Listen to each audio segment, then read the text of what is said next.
The drive.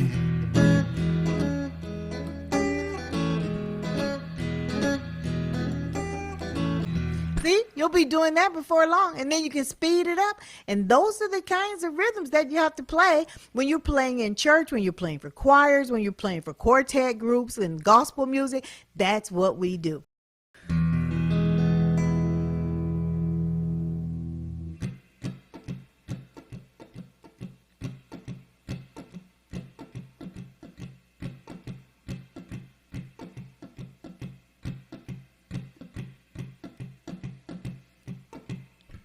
Okay, strumming.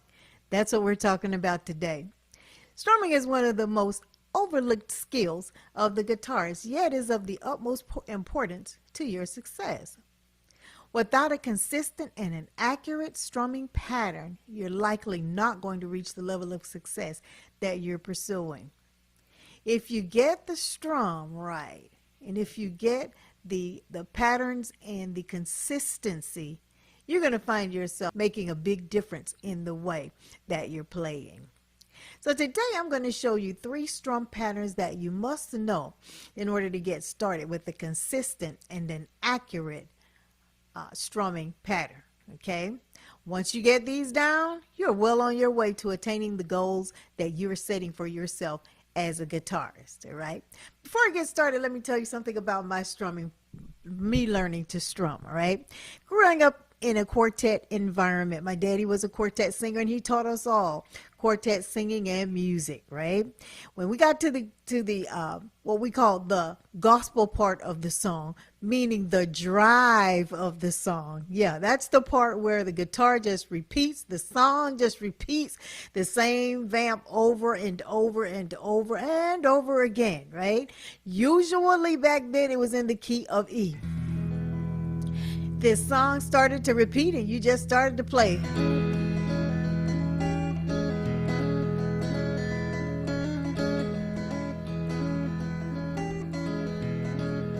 Over and over. And you can do that for 30 minutes and just continue, and the people would just be going wild.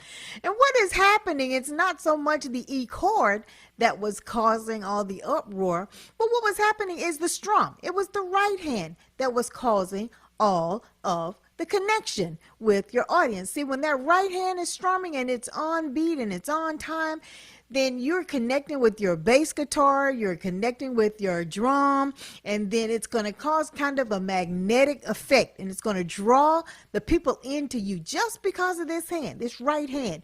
And that audience is going to be on board with what you're doing. They're going to be feeling what you're feeling. It's going to be like an electric connection between you and them. And it'll become an uproar in the congregation. So listen, the drive plays a very important part, and the strum in guitar, and it's learned over time.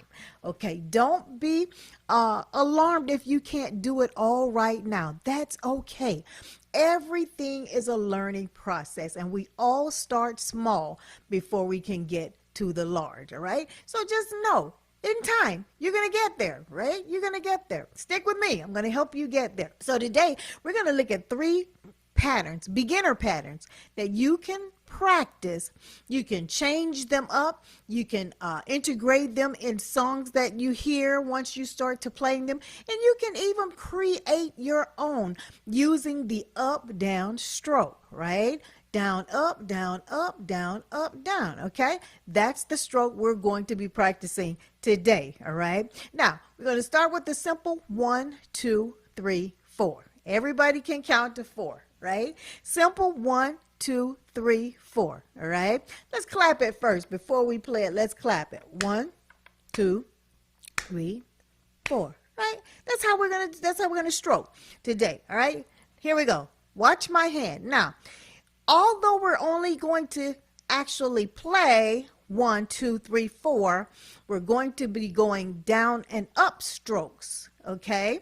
We're down and up, down and up, down and up, down and up. 1, 2, 3, 4. So for every one beat, you're actually stroking twice. 1 and 2 and 3 and 4 and see? Right? But we're only counting 1, 2, 3, 4, right? We're not worried about this left hand, this fretting hand. That's not our concern right now. Our biggest concern is this right hand, our strum hand, okay? So here we go. 1, 2, ready, go.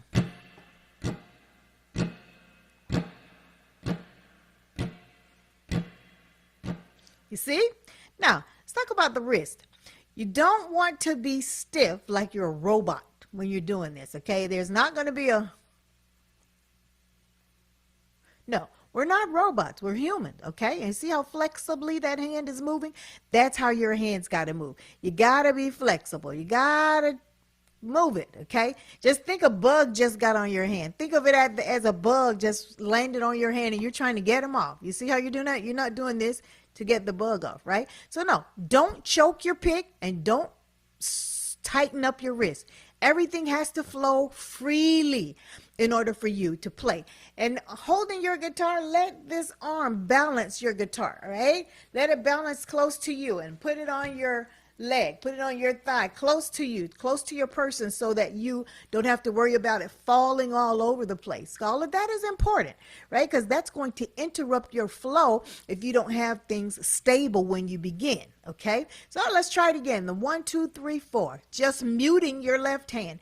Muting means you're not pressing your strings. You're just lightly touching them all so no sound comes through. You just want that effect, okay? You just want that effect. You hear that? Yeah, that's all you want to hear in this part of the exercise, right? Let's count. 1, 2, ready, go.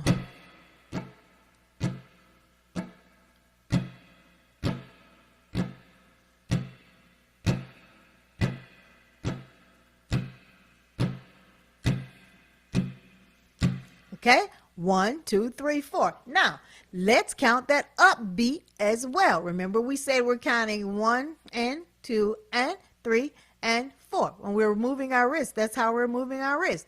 1 and 2 and 3 and 4 and 1 and 2 and 3 and 4 and 1 and 2 and 3 and 4 and 1 and 2 and 3 and 4. So what we just did, instead of hitting quarter notes, 1, 2, 3, 4, now we've chopped that in half and we're now hitting 8 notes. 1 and 2 and 3 and 4 and, okay, you see that?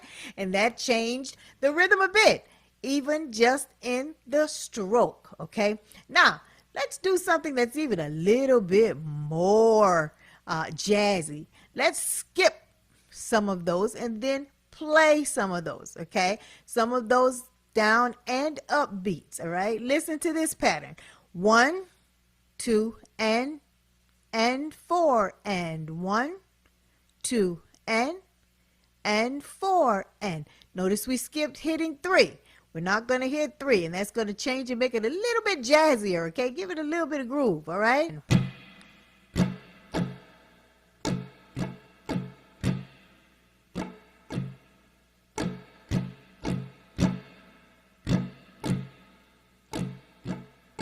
Okay, you see, although we're not hitting them all, we're still stroking all of them. We're still stroking as though we were hitting them all. All right, so let's try to put them all together, right? The 1, 2, 3, 4, then the 1 and 2 and 3 and 4, then 1, 2, and 4, and. Okay, here we go. 1, 2, ready, go. 1, 2, 3, 4.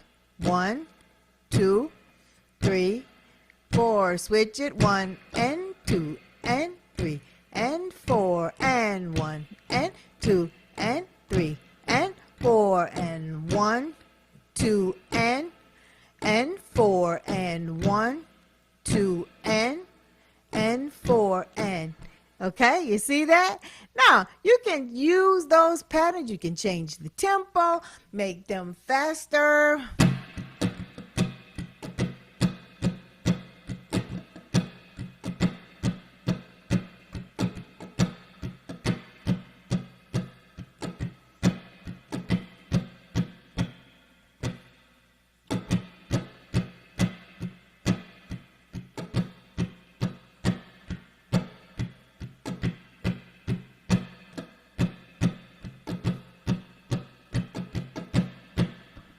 See, you can just do all kinds of things. Just keep the beat in your head and the rhythm in your head. And if you have a metronome, use that metronome and just play. And before long, you'll be doing the drive.